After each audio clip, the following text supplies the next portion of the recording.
vous avez grandi dans les années 90 ou 2000, ou si vous y avez élevé des enfants, vous connaissez forcément au moins l'un de ces films. Toy Story, Dragon, La Reine des Neiges, Zootopia ou encore Spider-Man Across the Spider-Verse. Ils n'ont pas été réalisés par le même studio et n'appartiennent pas au même univers, mais ils partagent un point commun fondamental, la 3D. Aujourd'hui, cette technologie nous paraît évidente, pourtant, comment une discipline autrefois expérimentale est-elle devenue capable de produire des œuvres devenues des classiques du cinéma? Et surtout, le chemin a-t-il été vraiment aussi simple et maîtrisé qu'on l'imagine? Aujourd'hui, on va parler du studio qui a popularisé la 3D au cinéma, Pixar.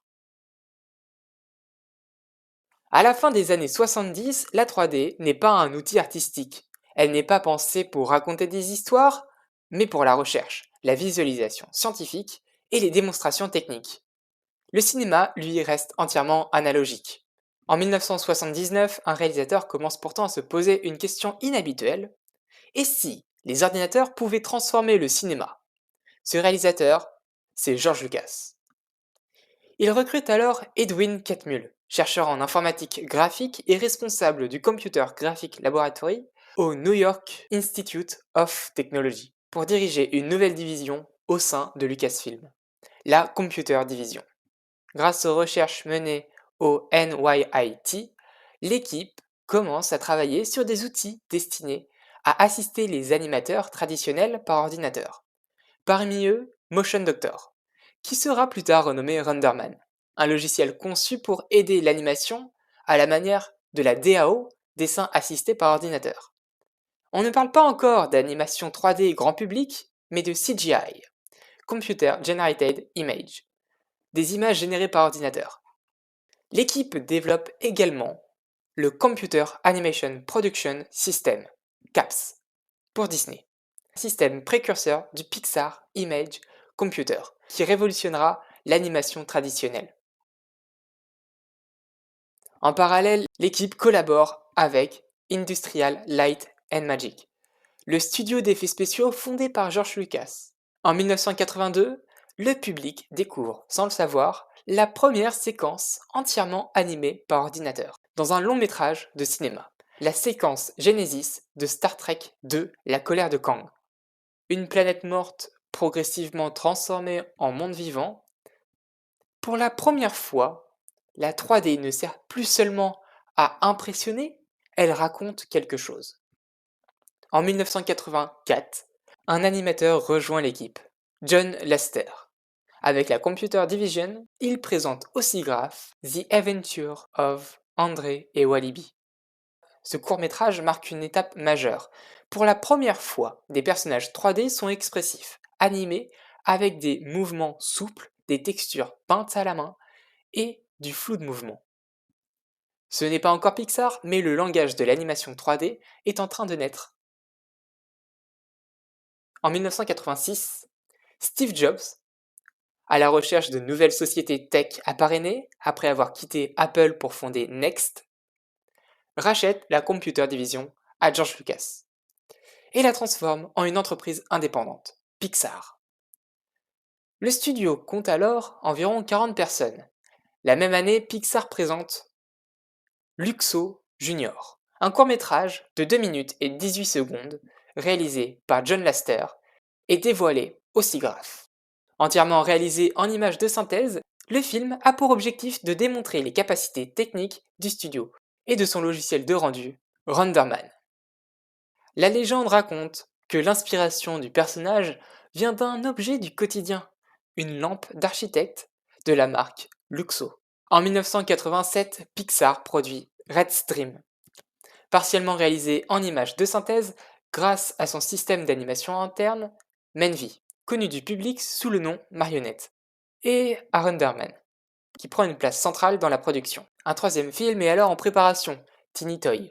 En 1989, Pixar présente Knick Knack, son premier court-métrage en 3D stéréoscopique.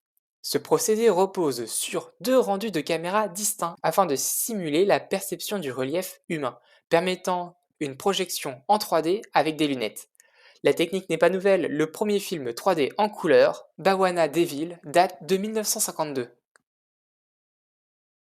Malgré ses courts-métrages, ses publicités, Pixar perd beaucoup d'argent, près de 8,3 millions de dollars, soit environ 20 millions actuellement, ajusté à l'inflation. Le studio a besoin de nouveaux partenaires financiers pour survivre. En 1990, Pixar quitte les studios de Lucasfilm pour s'installer à Richmond. L'équipe se spécialise alors dans la publicité, la narration et le pitching. Cette période permet au studio d'apprendre à raconter des histoires efficaces et à séduire ses clients. Steve Jobs, confronté à des pertes financières importantes, envisage sérieusement de vendre Pixar. L'entreprise coûte cher, ne rapporte presque rien et le modèle économique reste flou. Mais en mai 1991, une opportunité décisive se présente. Pixar signe un accord avec Disney pour produire son premier long métrage d'animation en images de synthèse. Le contrat d'un montant de 26 millions de dollars prévoit la production de 3 films, dont le premier s'appellera Toy Story. Pour Steve Jobs, c'est une dernière chance. Si ce film échoue, Pixar disparaît. Après plusieurs années de développement, dont au moins une année complète consacrée au rendu 3D, Toy Story sort en salle, le 22 novembre 1995. Le succès est immédiat. Le film engrange plus de 200 millions de dollars au box-office mondial, devenant le film le plus rentable de l'année.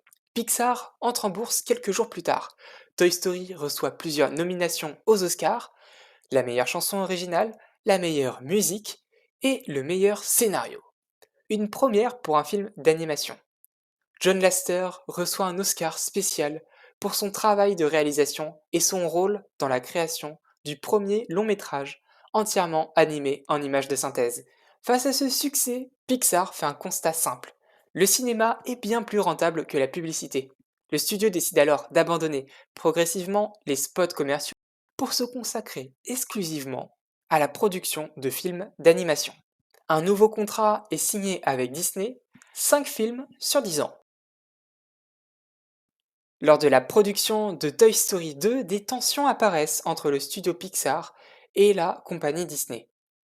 Disney souhaite des films originaux contrôlés par la compagnie, tandis que Pixar commence à envisager des suites, notamment Toy Story 2. Un compromis est trouvé. Pixar produira 3 films originaux supplémentaires. Mais les désaccords persistent.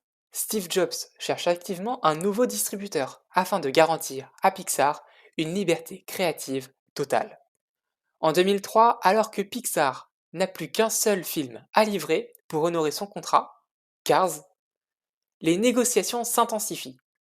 Pixar propose un nouvel accord à Disney, avec une répartition des revenus plus favorable au studio et un contrôle artistique complet. La compagnie Disney refuse. Le conflit atteint son paroxysme lorsque Disney annonce la création de Circle 7 Animation, un studio interne chargé de produire des suites aux films Pixar, dont Toy Story 3, sans implication du studio Pixar. Mais Pixar se retrouve dans une position délicate. Le contrat touche à sa fin et aucun nouveau distributeur n'est encore signé. Le départ du PDG de Disney, Michael Eisner, change la donne. Son successeur, Robert Iger, adopte une stratégie radicalement différente. Plutôt qu'un simple contrat de distribution, il envisage une acquisition complète de Pixar. Un premier accord est trouvé pour permettre à Disney de distribuer Ratatouille, quel que soit le résultat des négociations. Pour la première fois, Pixar conserve la propriété intellectuelle de ses films, Disney se limitant à la distribution et aux revenus associés. En 2006, Disney rachète officiellement Pixar. Le contrat précédent devient caduc, Pixar fait désormais partie intégrante de Disney. John Lasseter prend un rôle clé dans la direction créative des studios d'animation Disney. Pixar conserve son autonomie artistique et le studio concurrent Circle 7 est fermé en symbole de paix. Si le studio a survécu, c'est grâce à un alignement de planètes improbable. Le flair d'un George Lucas qui a créé la structure, l'obstination d'un Edwin Catmull qui croyait en son code, les talents d'un John Lasseter en animation, et le portefeuille d'un Steve Jobs qui n'avait plus rien à perdre. Ils ont survécu parce qu'ils ont su passer de démos techniques à conteur d'histoire. Aujourd'hui, la 3D est partout. Elle est devenue la norme, le standard, presque une routine. Mais Pixar reste cette exception qui rappelle que, même derrière des millions de polygones et des calculs de rendu infini, ce qui compte, c'est ce qu'on raconte. Bon, après, on va pas se mentir, ça aide d'avoir le budget de Disney pour peaufiner chaque poil de moustache dans un ratatouille pendant 3 ans. La vraie leçon, c'est qu'en 1995, ils ont ouvert une porte que personne ne pensait franchissable. Ils ont prouvé qu'un tas de pixels pouvait avoir bien plus d'âme que des films en prise de vue réelle.